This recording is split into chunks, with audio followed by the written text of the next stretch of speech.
Hi, Gerhard Bloom, once again, looking at the tyranny and the delusions of the social justice movement. So this is obviously on the delusional side of the equation.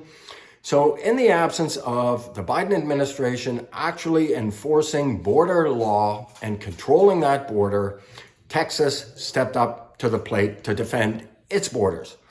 Its constitution obliges the governor to defend the state of Texas from an invasion. And that's exactly what's happening.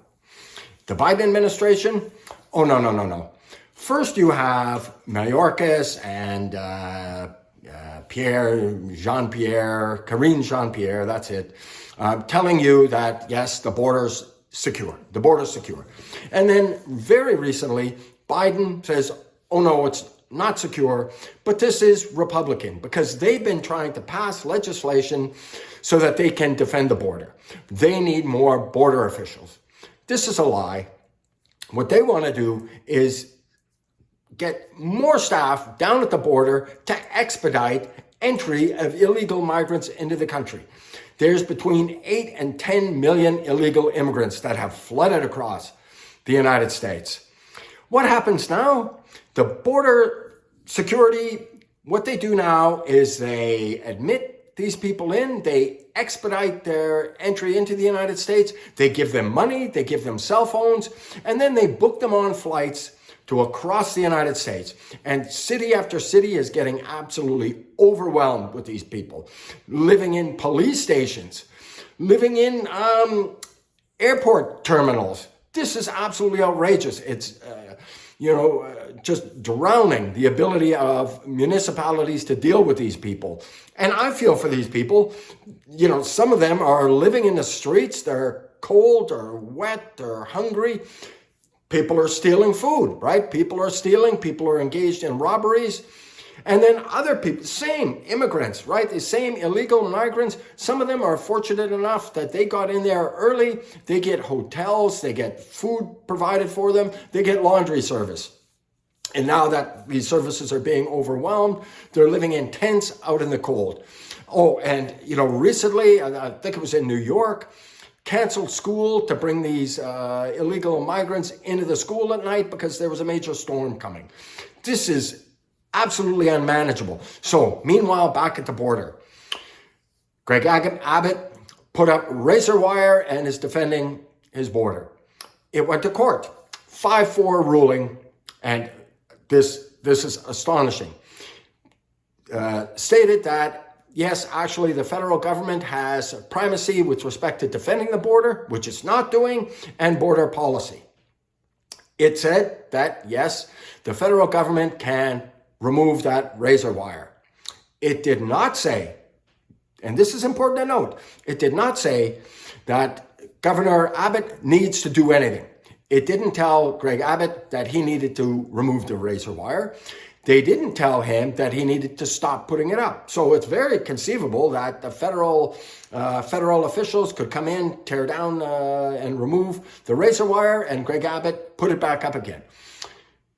As it stands now, federal agents have not gone in to tear away the razor wire. This would be an absolute public relations disaster because the American public have absolutely had enough of it. Yes, progressives, right? Liberals and woke ideologues, pardon me, very, very happy to wave the banner of social justice when it doesn't affect their lives. But now it's affecting their lives. New York, Chicago, across the United States, LA, doesn't matter, right? The comfortable lives of these elite are being disrupted. And now they are unhappy with the open border.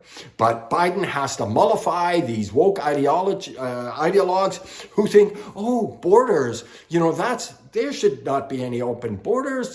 These people, this is the ideology of these wokesters. They think that these poor illegal migrants, well, they're poor because their countries are suffering in the wake of colonial oppression and the legacies thereof, and capitalist exploitation. I've done videos on that, so I won't repeat myself. But short version is, no, it's a lie. corrupt government, tribalism, and socialist economic policies. That's what's keeping these countries poor. That explains the, massive illegal migrants from the utopian paradise of Venezuela, right? That explains that particular fact. So at any rate, as it stands now, Greg Abbott is not removing that fencing. The federal government has not moved in to tear it down.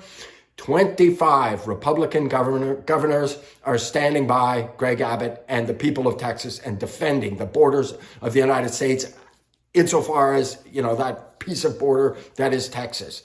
And governors have sent in National Guard troops to assist them. The border needs to be secured. This is an absolute catastrophe. Of course, terrorists have come in. Absolutely, obviously.